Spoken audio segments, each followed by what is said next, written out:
Well, I have great memories of our wedding. The whole thing. The one weird part was when we first got engaged, it was the first time I wore a ring that had like a stone on it. And the ring would spin throughout the day, and the sharp part was stabbing me in the soft part of the hand. And I was like, is everybody living like this? Like, this is what it is? So we went to a jewelry store, and I went to the jeweler. I was like, can you make this ring stop spinning? And she said, we could make the ring smaller, but it's always going to spin because you have big, wide knuckles. And I didn't even know that was a thing you could be insecure about. Having the wrong shaped hands for love. Did you know? They were like, sorry, Sasquatch, you're gonna have to. I was like, wow, I didn't even know you could. You never have to say that to a woman who's about to get married. You never have to say you have big, wide knuckles. You could say the space between your knuckles is very thin.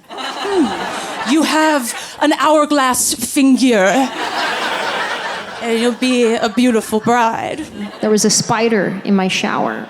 Now this spider was so big, I thought I was interrupting him. I did. I went to open the shower curtain. I was like, oh my God, I'm so sorry. I didn't know anybody was in here, my bad. He was big and he was furry too. Yeah, I didn't know if I should brush it or smush it. I didn't know. He was so furry, he had dander. Ew. I need my Zyrtec pill just for the spider dander. I was like, sir, the Head and Shoulders is right there. Help yourself.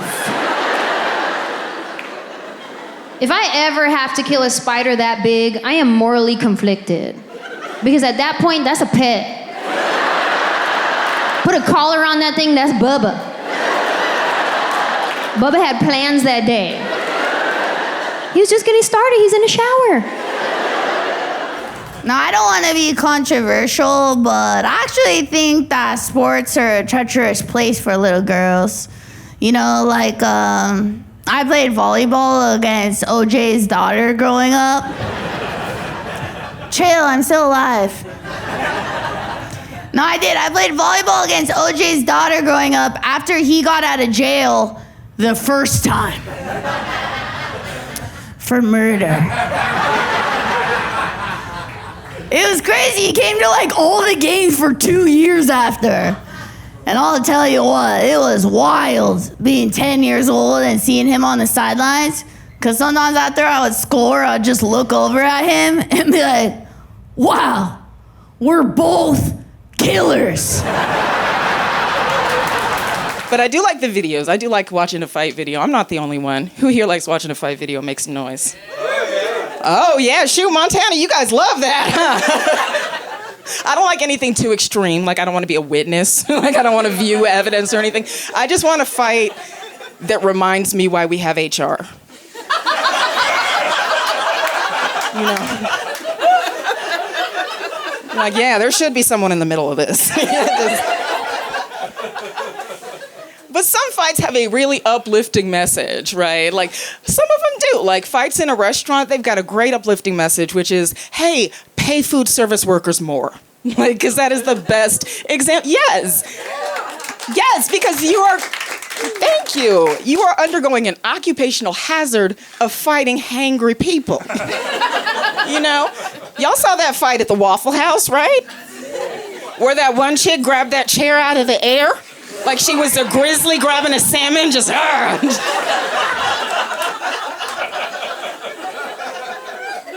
is not the first time a chair has been thrown at that girl. Her technique was good. Pay her more. But I will tell you this, anytime I've met a woman that doesn't want kids, that is the first thing she wants me to know about her. The second she finds out I'm a mom, she's like, I don't want kids. Cool, I wasn't offering. I was talking about my favorite subject, which is me, and then you interrupted me with some you, which I did not request for this. But I respect it. I respect it when a woman knows she doesn't want to have kids. I do. I think it's a good thing to know about yourself, and I think a lot of people would have been spared bad relationships with their mothers had they known they didn't know what they were doing or feel like they wanted to do it even in the first place. And I wish more people were that aware, right? Sometimes it's a bummer, I'm not gonna lie. Like, I'll meet a person who's a really good human being and they don't wanna have kids, and I'm like, damn, I really wish you did, because I wish there were more people like you, you know what I mean? And then sometimes people are like, I don't wanna have kids, and I'm like, that's probably the best for everybody.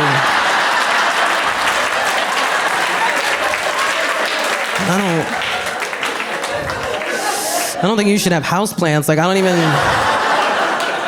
don't know if you know how to love, bro. I used to be a lawyer. Yeah, this is a decision I made with my life. I used to be a war crimes lawyer with the United Nations. Yeah, until I decided it was time to get serious. And here we are. Life is short, you know? Sometimes you've got to look yourself in the mirror and say, Jess, where's this whole being a UN war crimes lawyer thing really going to get you? Sure, bringing war criminals to justice is a great way to kill time and hang out with your friends. But maybe it's time you put your law degree to use bailing degenerate comics out of minor drug offenses. That was every conversation when I started comedy. It was like, Jess, I'm having a little bit of a legal issue. Okay, did you commit a genocide? Because if not, I cannot help you. It's not my area. And my mom growing up was also somebody you did not want to cross. My parents got divorced in the 90s, back when there were home phone answering machines. And before the divorce, our answering machine message was my dad saying, "You've reached the Cooks, please leave us a message." And then after the divorce, my mom had changed it to her just blasting Alanis Morissette's "You Oughta Know."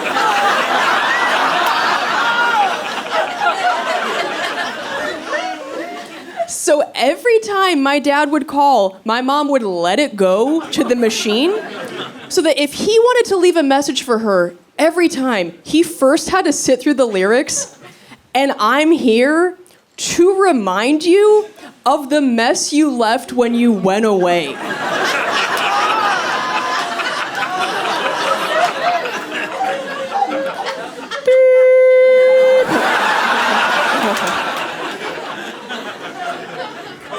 I mean, that's a bad bitch move right there. That takes balls. Because it's not like that was just the message for when my dad called. That was the message for literally anybody who called our house. So after a while, we started to get messages from people like, "Hey, this is Dave from Blockbuster. And I'm here to remind you."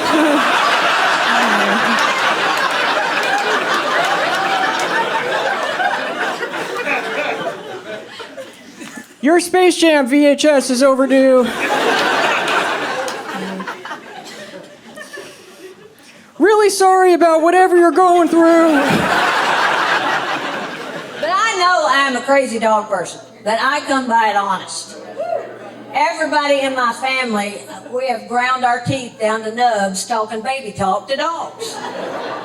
My dad, who is not a touchy-feely guy, he used to come home from work, look at us and go, "Hey," and then grab that dachshund and say, "What the baby do?"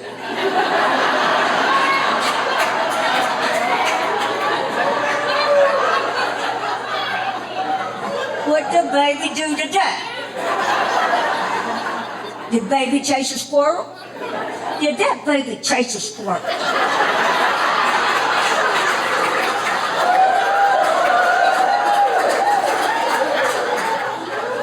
"Did the baby put the squirrel back up a tree where it belongs?" I'm sitting there thinking, maybe I should start chasing squirrels. My baby child is so different than the other two because I was so tired. By the time I got around to her, I was beat down. And I was tired. And I let her do whatever she wanted to. And I've heard old women say 4, 5, and 6 raise themselves. I bet they do. I bet they do. Because I've let her do whatever she wanted to. I was so on top of my game with those first two. I was like, flashcards. You're going to make 100 on that spelling test. And I was up in school, I was room mom, and I was taking yogurt and muffins, and I was all up in everything. That third one came along, and I was like, can she read?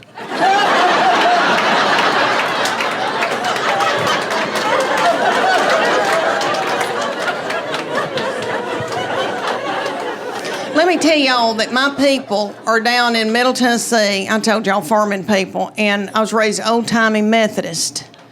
And my people are kind of superstitious, and there was like no gambling. You could play rook. There was no alcohol in our house. Never had alcohol until we were trying to get her married off. And she married this hoop-de-doo man that owned part of a winery, and so we all started drinking. And my little mama had never had alcohol, and she drank a glass of wine and got out of my car, and she goes, I can't feel my arms. But there was no cussing in my family. They didn't want any ugly language, so I brought that into my marriage, and my husband's people say ugly words. So I said to him, we're not going to have any cussing in this house, and I said to these children, I go, nobody's going to say anything ugly. You can't even say stupid. You can't call anybody stupid. You can't say but. If you do, you're going to be in deep doo-doo. And they listened to me. Those first two did exactly like I told them. Well, that baby came along, and it started out with spell cussing. She'd come in a room and say, what the H?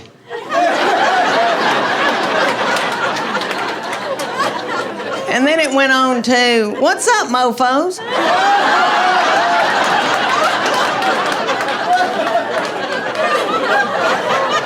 My husband's name is Chuck. She'd go, Chuck, you a-hole.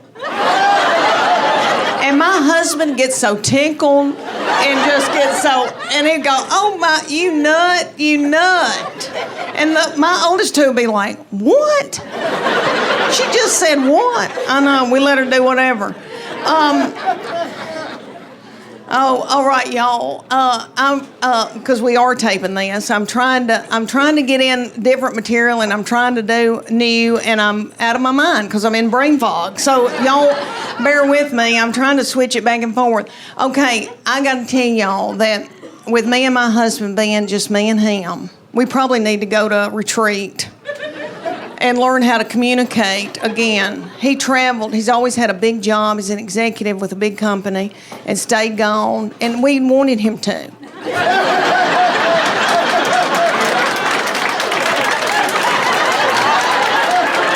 I'd be like, your daddy's coming home. Clean up your room. Everybody, dude. I mean, we had a ball when he was gone, honey. My husband, smart math. Anal retentive, type A, hunter and a gatherer, can kick a door in. I like that. Very, very introverted, very quiet, but very, very smart. And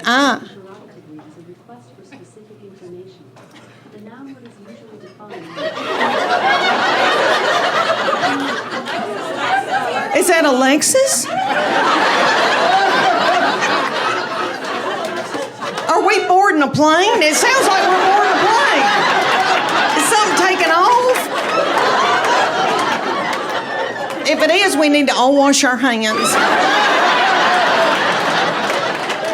What was I saying? Oh, my husband. Okay.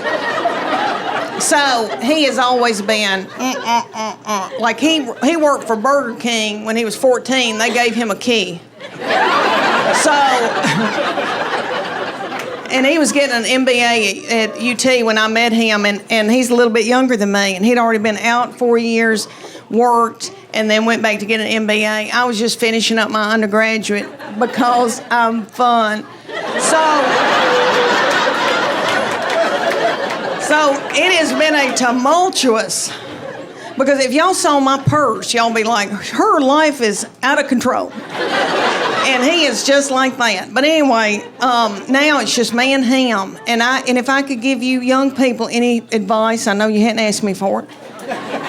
But you need to go on date nights, and you need to nurture that. And I know everybody's driving in a car, and everybody's fighting, and everybody's got something in a crock pot. But you need to do that with your husband, because one day it's just going to be you and him, and you're going to look at him and go, who are you? And what do you want from me? So I try to do fun things, and people say to me all the time, they go, do you let your husband travel with you? And I say, no. The main thing is he's got to keep working. We need health insurance, you know? Everybody's getting their eyebrows waxed. We need to keep this going. We want him to work as long as he can. The other reason is he loves a hotel. You know, men love a hotel. And I gotta work. I gotta put on makeup and get on Spanx. And so I'll take him to a hotel and he gets a glazed look over his eyes. And I find myself doing this. And it doesn't have to be a nice hotel. It could be a Scottish Inn. And there could be a bloody spot on the carpet where there's been a murder. It wouldn't bother him.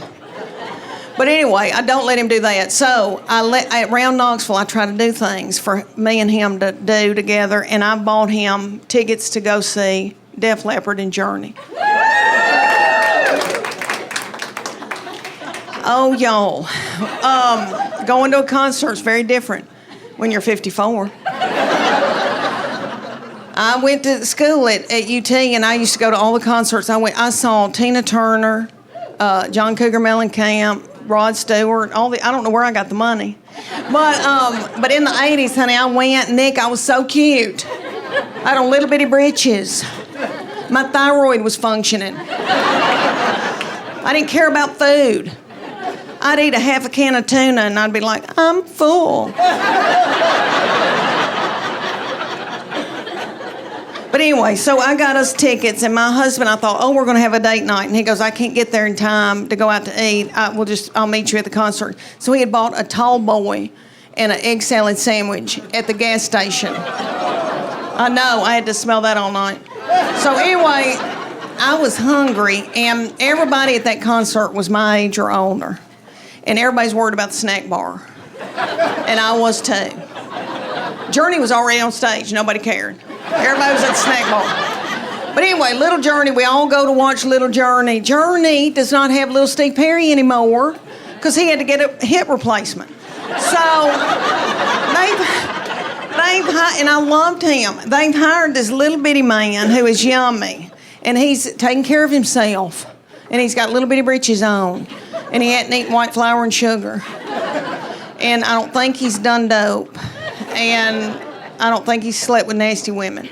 So he's hopping and doing and squatting and doing, and all the old boys in the back look sick and bloated, and they're going.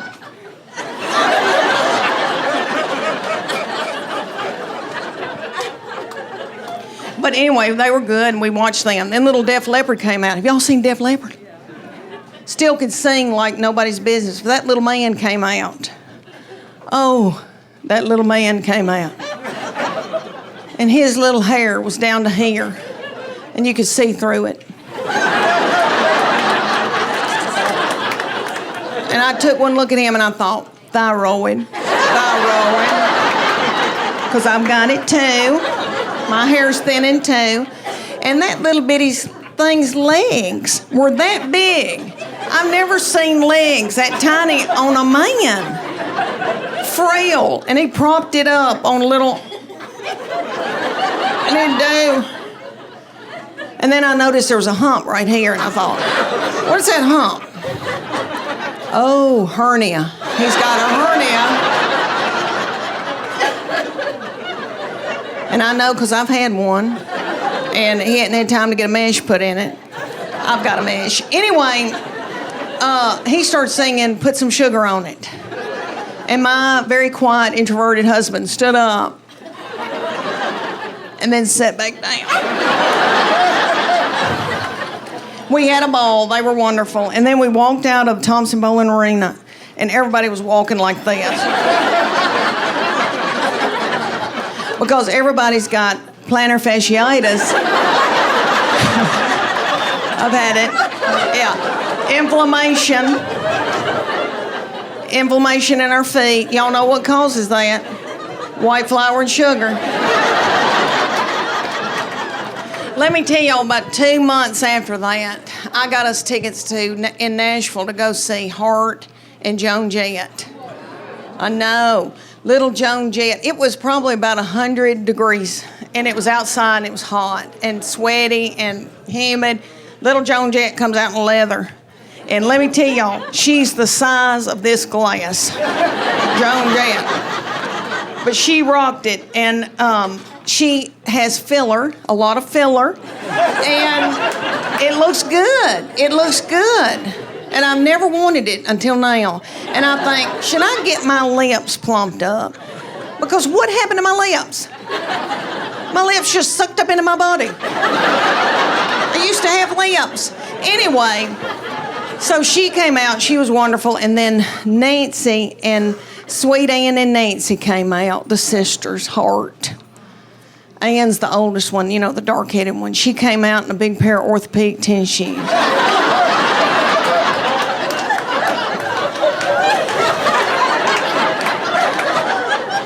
That's how she looked. You could tell she was hot and it felt good.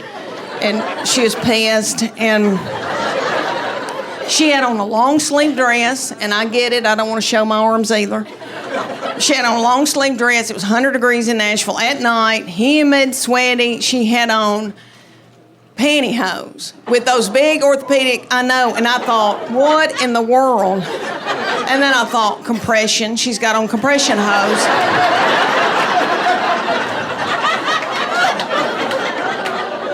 But she sang like a bird. And then Nancy, sweet Nancy's doing okay. You know, Nancy's a little bit younger. She can still jump.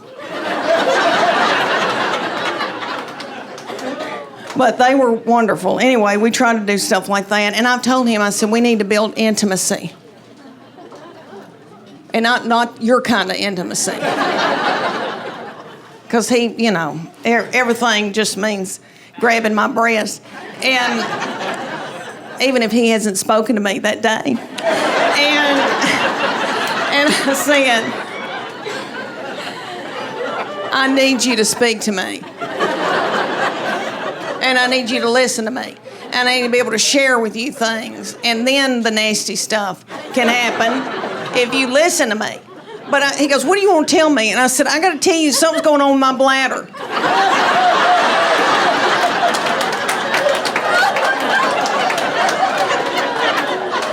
He said, I don't want to know. I don't want to know.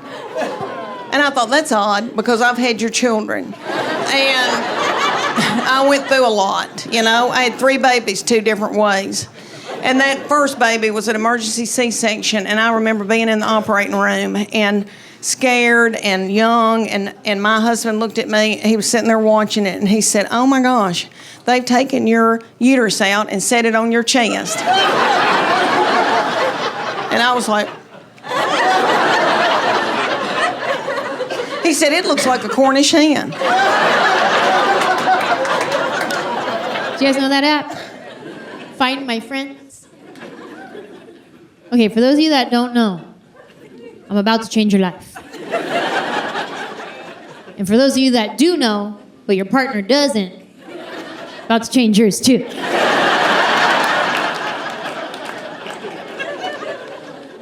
Find My Friends is an app that allows you to share your location with someone so they always know where you're at.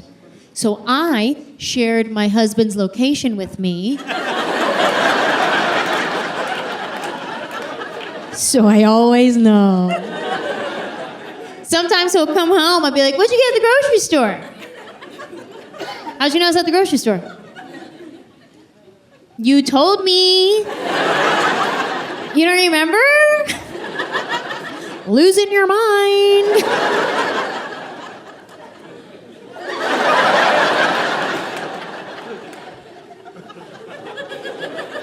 Let me give you guys a little warning, though, okay? Before you go downloading the app, having all kinds of fun.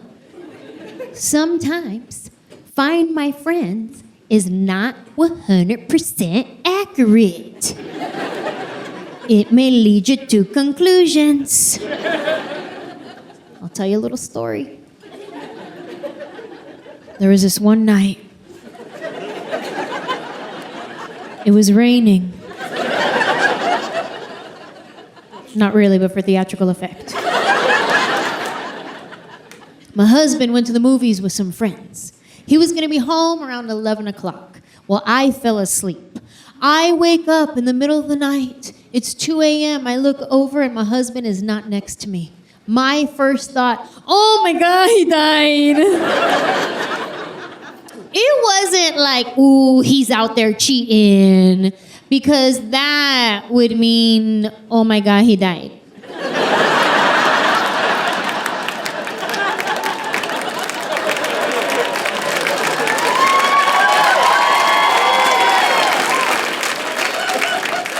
It's 2 a.m. I wake up. My husband's not next to me. I start to freak out. The what ifs, they start to roll. I pick up my phone and I call him. He doesn't answer. I text him. He doesn't reply. I check his Instagram. He didn't post anything. And then I get stuck scrolling for about 35 minutes. Went down a few rabbit holes that night. Learned a couple of good recipes. Recipes I'm never gonna try.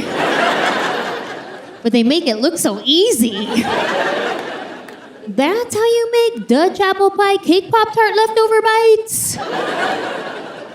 12 cheese macaroni. Well, I didn't even know there was 12 cheeses. Let's see, you got cheddar, Gouda, string, whiz, queso fresco.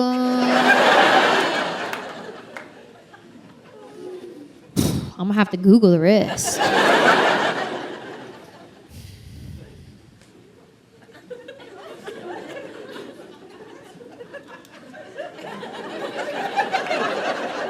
And then I remember, oh my God, he died. And that is when I check my Friend Finder app. And it shows his location stopped in the middle of the freeway by our house. I thought he was in an accident. I said, oh no, I gotta go to that location. I gotta go there right now, but I gotta brush my teeth first. This is why I had to brush my teeth first, you guys. Because if I get to that location and there are first responders there, if they have to give me bad news, my response would be something like, breath.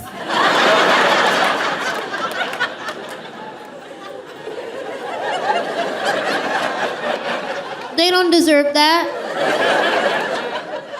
So I start brushing my teeth, and I'm thinking all the thoughts. I knew it. It was too good to be true. I should have prayed for him that one time. I finish brushing my teeth, and I start walking downstairs, practicing my solemn thank you. Do you guys know the solemn thank you? It's very similar to the solemn I'm sorry you say at a funeral. When you're at a funeral and you want to give your condolences to someone, you say, I'm sorry, in a whisper tone like that.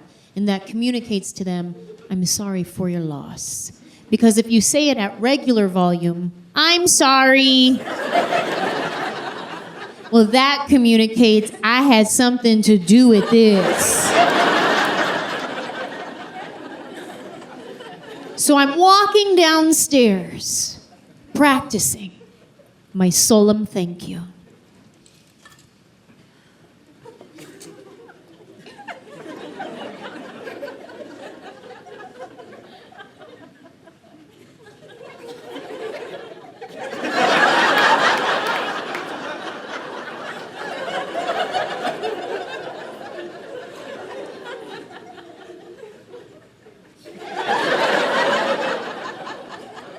I get downstairs, I get to the kitchen, I grab a glass of water.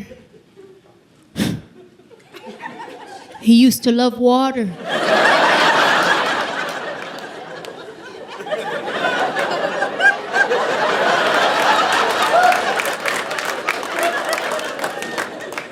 start walking to the living room, his favorite spot, the couch, where he would watch movies and pretend like he didn't fall asleep.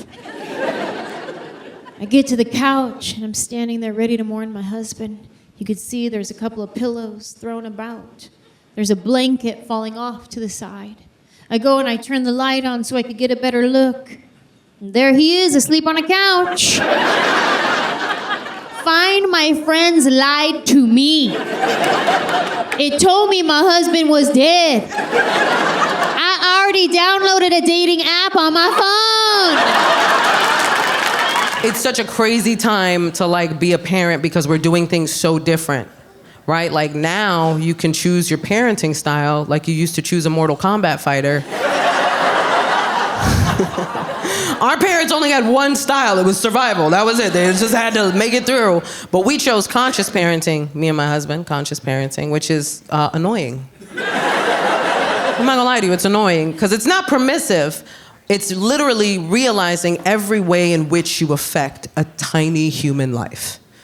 And you have to be so aware of everything, and it's so hard because you want to fight them. You know you shouldn't. You know it's not their fault, but you find yourself getting frustrated at the craziest things. Because I would just be like, why can't you use a spoon?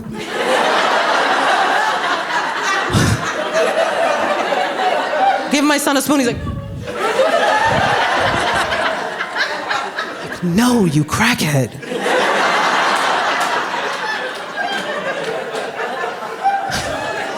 It's just yogurt everywhere now. And the stakes just get higher and higher as you go along, what you have to teach them, what you have to be patient with, because now we're at potty training. Literally, there was one time my son made full-on eye contact with me as he pooped on my living room floor. And as a conscious parent, I was like, way to listen to your body, little man.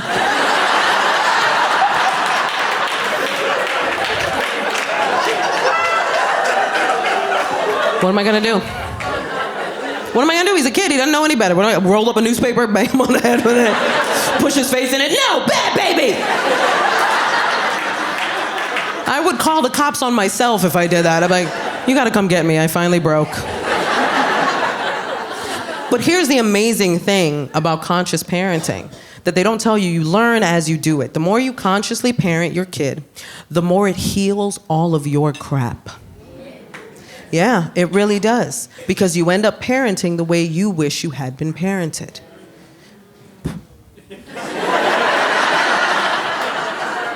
I found this out in the moment with my son because we do affirmations every morning. I know, it's adorable. Don't get it twisted, it's Snoop Dogg affirmations. I want to thank me. No, it's a great affirmation. No, Snoop Dogg has a kid show. If you don't know, it's amazing. Yeah, right? Doggyland. If you don't know about it, watch it. He plays a character named Bow Wizzle. You're welcome. The songs all slap. You're welcome. So we were doing our Snoop Dogg affirmations, and my son has that cute little toddler voice, you know what I mean? Like that, like I was like, say, I am strong. And he's like, I am strong. Like, say, I am brave. He's like, I am brave. And then I felt it, like all the stuff I didn't get. You know what I mean? In that moment, I felt that. And like, before I knew it, I was like, say, I am loved.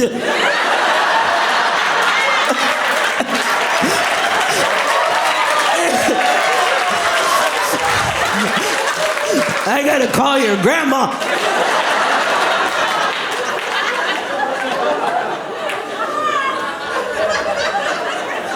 I didn't even see that coming, man. And it's so crazy now being a boy mom because the microscope is on us, man. We are underneath such a microscope, everything we do. And I'm fine with it because I think if we change the game, we could really change how things work out in the world.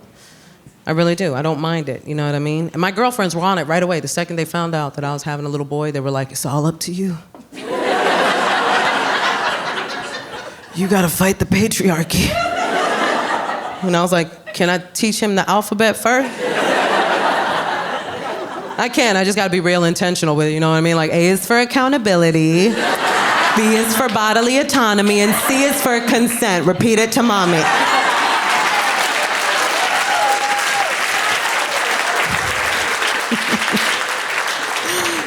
You have to be aware of these things, you know what I mean? And I think the thing that's hard now is that there's so many opinions on parenting now, and you don't know where to go, you know what I mean? And as a parent, it can be hard to take the opinion of somebody who doesn't have kids, for instance. I found myself getting frustrated at people that would give parenting advice that don't have kids. And I felt the way that a lot of parents do. Like, if you're not living this life, how do you know what to tell me to do? Until I realized the reason why I should listen to these people is that they may not have kids, but they are coming from a perspective of a person who experienced a certain type of parenting. And I really had to think, what would my son say about my parenting? And what would I want him to say about my parenting? Not all of it. Some people are dumb. Don't listen to everyone. Because I did have a girlfriend that was like, you better raise him right. And I'm like, what did you think the plan was? What did you think? I think I got pregnant and I was like, I will raise him evil. Go forth and destroy my child. Of course I want to raise a good human being, but I also don't like being told what to do. So the second she said that, there was a part of me that wanted to be like, nope. I was gonna, but then you had said what you said. Now I gotta make sure he has a misogynistic podcast by the age of 7. Just sitting there with some big old headphones like, as a alpha male. And I'm behind him with my problematic boy mom self like, that's right, baby, these hoes ain't loyal.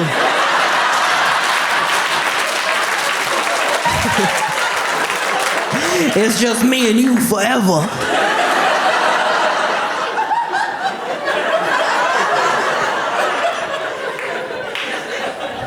I could never be that mom. Could never be that mom. There was a lot of things that I saw people doing that I knew I wasn't gonna do as a mom. Like, the one thing I don't do is boys will be boys. I don't do that with my son. It's too permissive. There's no equivalent for little girls. So I don't allow it. And you know, the parents that I've seen do it, it gets out of hand real quick. You just know it's gonna snowball to bigger things, like boys will be boys. He stabbed the babysitter. He's a boy. He's learning to express himself. And I know you're not supposed to judge other parents, but I do. I do. Only when I see them doing things that are detrimental to their children or to parenting in general. I can't help but pick up on that now. Like, there was a woman who put out a video and it went viral. And this was the whole video. She goes, I'm gonna teach my son how to cook so your daughter can't trick him into a relationship with her cooking. First of all, don't nobody want your dusty son. First of all, don't act like a basic skill is something to brag about. And second, how long you been out the dating pool, ma'am? What do you think is gonna happen? Do you think I'm just gonna leave a trail of empanadas that lead to an altar? You're gonna be like, oh no, I'm married. What kind of idiot did you raise? There were so many things, and when, me and my husband, when we talked about how we were gonna do this, that we decided we were just not gonna do, right? And there were certain things we promised ourselves that we would do. Because there was a lot to consider. Not only do we wanna raise a good human being, but also, my son is multicultural. Like I said, he's mixed. He's half Puerto Rican, half white, hard tea. That Midwest white hits different, you know what I'm saying? Like, I know there's white people here, but if my husband walked in, even y'all would be like, that's a white guy. Like, you'd be like, I'm white, but that's unseasoned chicken that just walked through the front door. That is level 10 white. Don't y'all come for my porcelain king. There's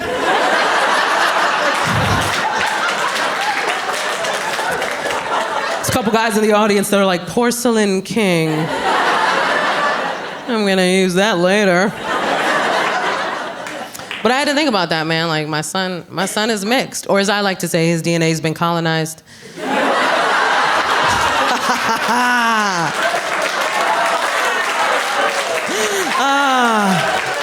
That is my favorite way of saying it. Because people are always like, wait a minute. She snuck in history. I have to think about that, though. Honestly, as the mother of a mixed child, I have to think about the fact that a lot of his childhood is going to be me explaining my half of his makeup and the history of those people. And I know he's going to have questions, because all kids have questions, and I'm petrified. Because I don't know if you've heard the level of questions these children are asking, but these are Jeopardy-level questions. And I am, quite honestly, not prepared. I'm just waiting for the day where he's like, what happened to the indigenous people of the Caribbean, Mommy?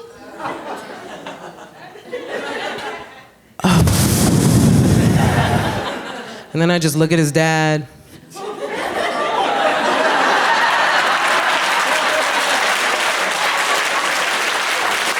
This is your time to shine, sir!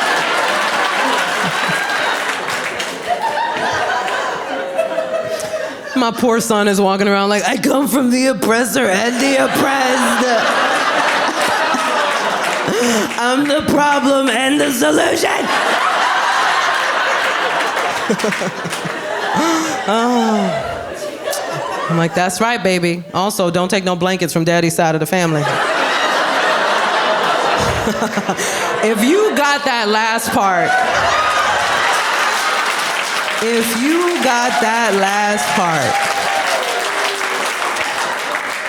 I love you from the bottom of my heart. Because the amount of times I'd looked out at an audience of people that's like, what's wrong with their blankets? What's wrong? What's the thread count on the blankets? You know, sometimes it happens, you will be out somewhere and a man is being a little aggressive about talking to you. He's not taking the hint that you're not interested and he'll just keep going. So I'm going to give you some magic words. Say this to any man and he will lose all interest in you immediately. When that dude is like, hey baby, what are you doing later tonight? You say this, I'm driving my minivan home to homeschool my 6 kids. Poof, all interest gone. That guy will be like, I was going to put this roofie in your drink. But I just want you to have it.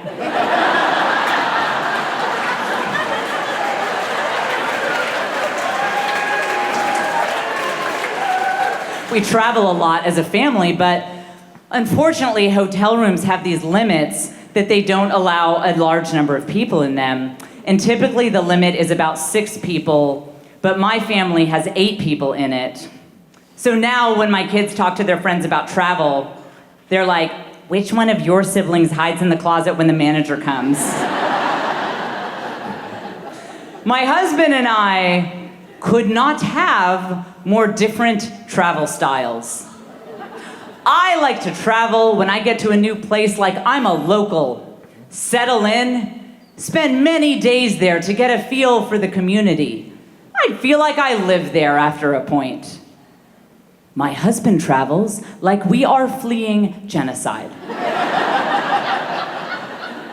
We arrive under the cover of darkness, spend one night there, go to hit 3 spots, flee again before anyone can recognize us, and we are out of there. And we travel in different groups to keep things from getting too chaotic.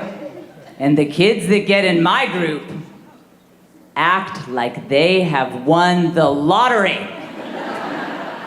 Because I understand that when you are going on a vacation, the moment you step out of your front door, your entire life savings turns into Monopoly money.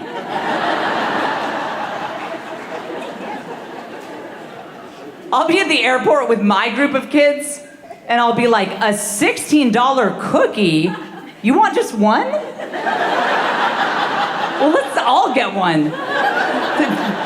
Get 2, get 3, it's not real money. My husband will be at the airport with his group of kids. And the airport that we go to has all of these iconic Texas restaurants there. So you can smell the carne asada from the famous taco stand. And then right next to that, you smell the brisket that has been marinating all day.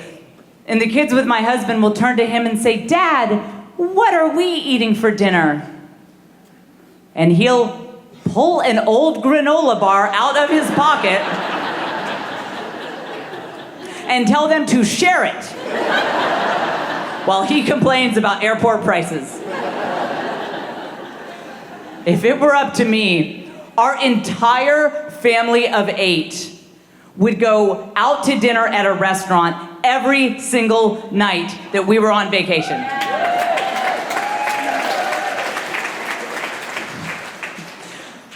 My husband will go down to the local grocery store, stock us up on food for us to eat in the hotel room. And it's not even the nice food. He'll get like whatever the local generic brand is. And so we'll be peering out our hotel window. We can see the flashing lights of the festive tourist restaurant across the street.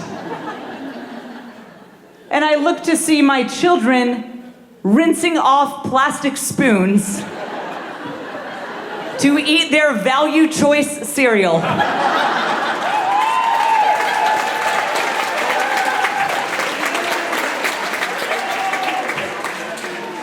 We also couldn't be more different when it comes to packing. When it comes time for me to pack, I don't walk through my house saying, "What should I bring?" I say, "What shouldn't I bring?"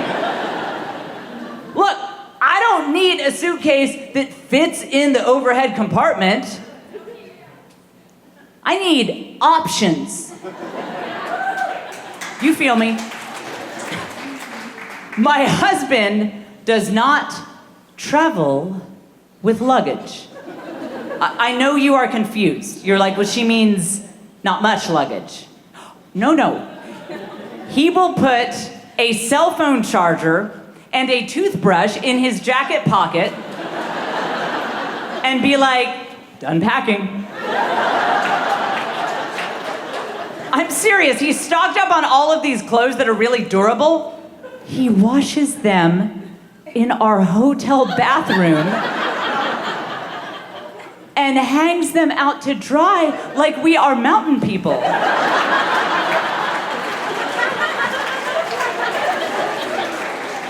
He got this idea from college.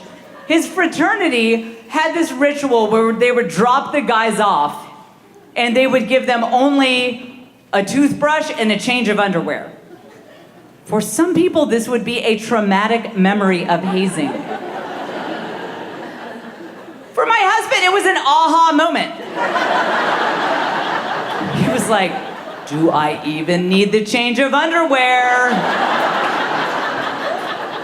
So the result of all this is that when housekeeping walks into our room, they see clothes hanging out to dry, all of this stuff, evidence that there are way more people stuffed into this room than are supposed to be here. All these crumpled wrappers and boxes from generic brand food. And they're like, "Are they refugees?" A friend of mine did an exercise with me the other day, one of these things where you're supposed to answer immediately. You don't think about it so that you get to the core of your innermost response.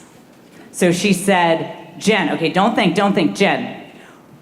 What is something that fills you with joy? Go." And I was like, "Drinking alone."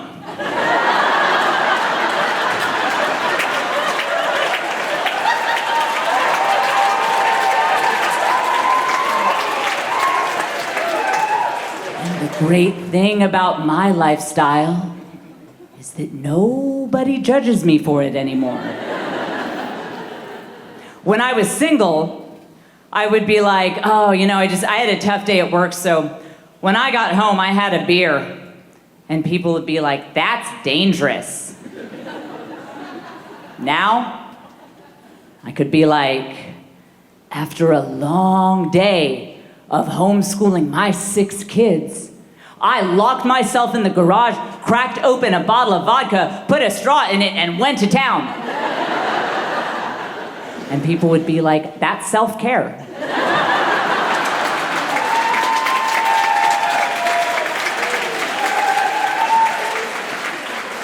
People are so inconsistent with their judgments about alcohol.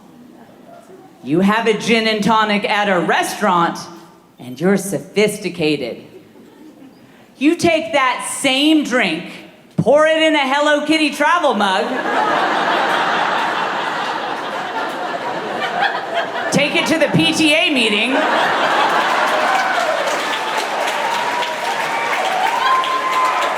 and suddenly you have a problem. Why is it that the places you most need to drink are the exact places you're not supposed to drink?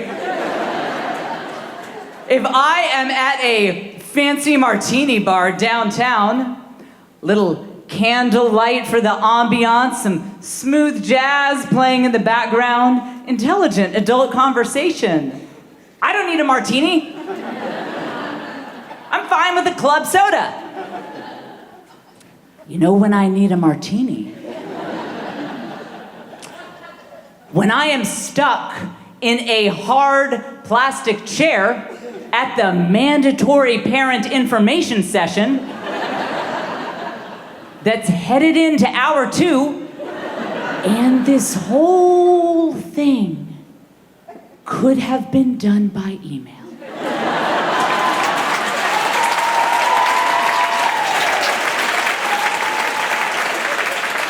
That is when I need a martini. I took a break from alcohol last year. I did 6 months totally alcohol-free. It's not that I thought that I was an alcoholic. I was an alcohol superfan. Getting into stalking territory. See, the problem was that I would drink when I watched shows. At the end of the night, I would turn on a show and I would have a drink. But then that association became very clear in my mind. Watch show, drink. Watch show, drink. The problem is, I tend to binge watch shows. And I kind of knew it was a problem when these shows were getting a little hazy for me. Like, I got sucked into the weirdest documentary about Little Red Riding Hood, called, what was it? The Handmaid's Tale. The nice thing about that break was that I could take the budget that I had been spending on alcohol, and then I had the room for all this extra stuff, like flowers for the kitchen table, the occasional salon trip, that private jet I'd had my eye on. Anyone who knows anything about me knows that I love Instagram. Instagram has the power to make you envious of any lifestyle you see portrayed on there. There is no lifestyle so random that I will not be jealous of it if I see it on Instagram. Like, I have ended up following all of the Arab royalty.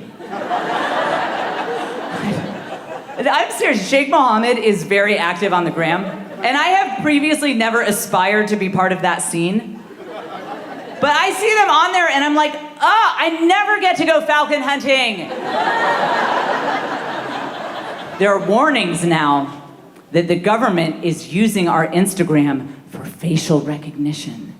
So that if you or I ever commit a crime, they can find us through our Instagram. And this is the biggest waste of time I've ever heard of. Because the only reason that any of us are on that app is so that we can look completely different than we actually look in real life. After I get done with my filters and my tuning and my layers, like, people who follow me on Instagram think I am a woodland fairy. I could rob a bank with a mask on give out my Instagram handle as I'm robbing the bank. And when the FBI finally tracked me down, they could hold up the picture that I posted on Instagram this morning, and they'd be like, Commander, we cannot find Jen Fulwiler. The woman we have here seems to be her very tired aunt. Have you ever gotten a picture with a friend where they look like Quasimodo? They are hunched over, their mouth was caught open at the weirdest possible angle. You know, their hair is a disaster, they look 20 pounds heavier than they really are. But you look amazing. Fresh-faced, svelte, sleek. And you're like, oh, that's a shame for you. Because I am posting this on Facebook, Twitter, Instagram, Snapchat. What is my MySpace password? Because I just got a new profile pic everywhere. No, but seriously, if you do that could really damage your friendships. But who needs friends when you got 500 likes? So I am not normally good at housekeeping, even under the best circumstances. And when I say that, sometimes people think, Jen's being modest. I bet she's a fine housekeeper. Well, let me give you this example. When my husband and I first got married, we bought a white couch. We didn't know. When we finally went to donate it, we called Salvation Army. We scheduled this whole thing. We scheduled a whole 18-wheeler pickup, this whole thing. And so the truck comes rumbling down the street. The guy gets out. Our couch is sitting there waiting for pickup in the garage. He walks down the driveway, stops halfway, and says, come on, man, we got standards.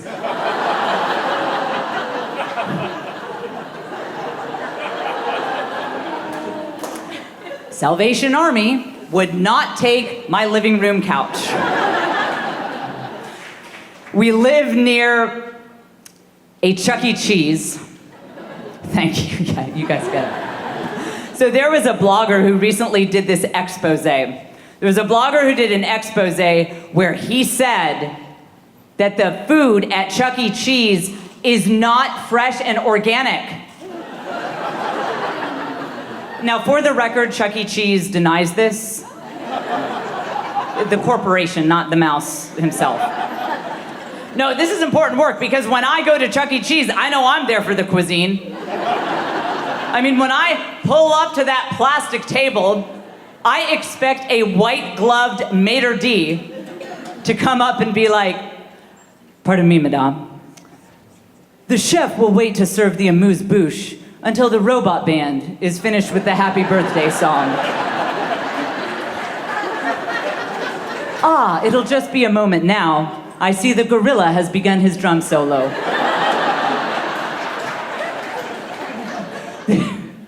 This blogger also revealed that some of the practices at Chuck E. Cheese could lead to the spread of germs. He has obviously never been to a Chuck E. Cheese. Because the first thing you think when you walk into that place is, this leads to the spread of germs. Chuck E. Cheese is like if the Ebola ward at the hospital had rides. The minute you walk into that place, you're like, I am going to leave here with the plague and a stuffed moose. And what's it all for? The tickets. Do you remember that when we would get our tickets at Chuck E. Cheese and you never valued anything you owned more than what you bought with your own tickets at the Chuck E. Cheese junk store? Right, like your mom would be cleaning your room and she'd be like, can we throw away this glow-in-the-dark plastic kazoo? And you'd be like, woman, do you understand understand what I had to do at the whack-a-mole table to earn that kazoo?